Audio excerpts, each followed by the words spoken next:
What's up, SBM gang? I'm back with another wig review, and it's really no shade. Shout out to ARABELLAHAIR for sending me the bust down. What I like most about this wig is that it's a full frontal, full parting space. You can do whatever you want with this wig. You can style it however you want. You can do the deepest of the C side part, you know? A lot of these wigs these days, it ain't no wig on the sides, just in the middle. So I like that this wig has frontal all over.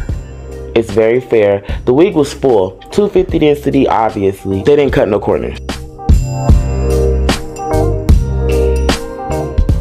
Now to lay this wig, I'm going to use my Erica J products, my Hold Me Down adhesive. She has a new Peach Sports collection.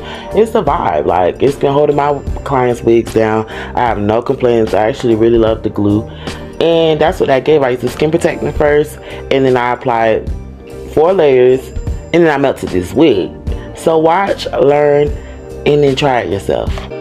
Now after installing, I feel like this is the step that people mess up the most, which is blending the lace.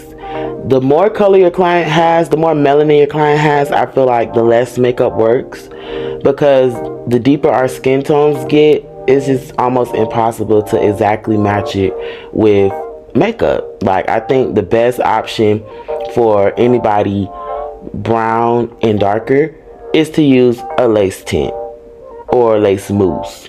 In this case, I used some lace mousse that I grabbed out of the hair store. I think it's Eben brand. I know y'all cancel Eben, but baby, this Eben product works, so I can't cancel this product. I don't even know why y'all mad at Eben.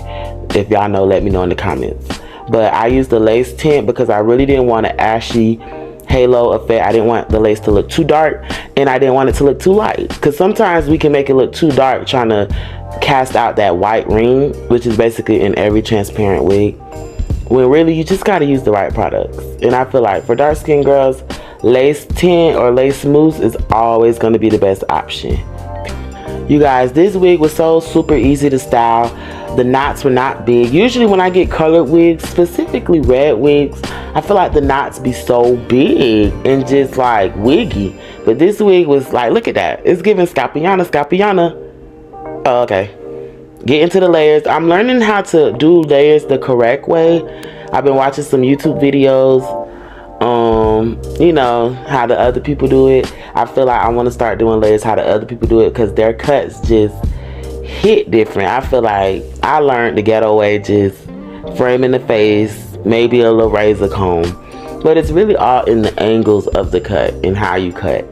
And I'm learning that. So I'm excited to get better with layers and just really understand the art of it, and hair and weight and getting rid of it and styling and it being perfect.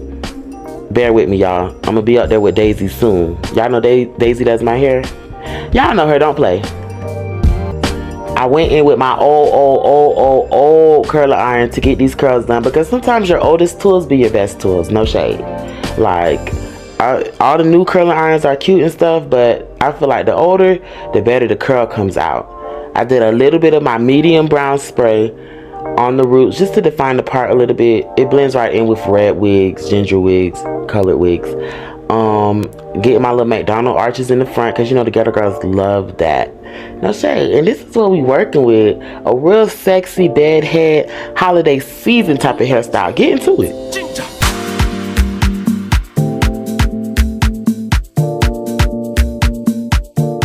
I love how I layered this wig, but the wig is still full. Like, sometimes when you layer a wig, you lose a lot of your volume and density.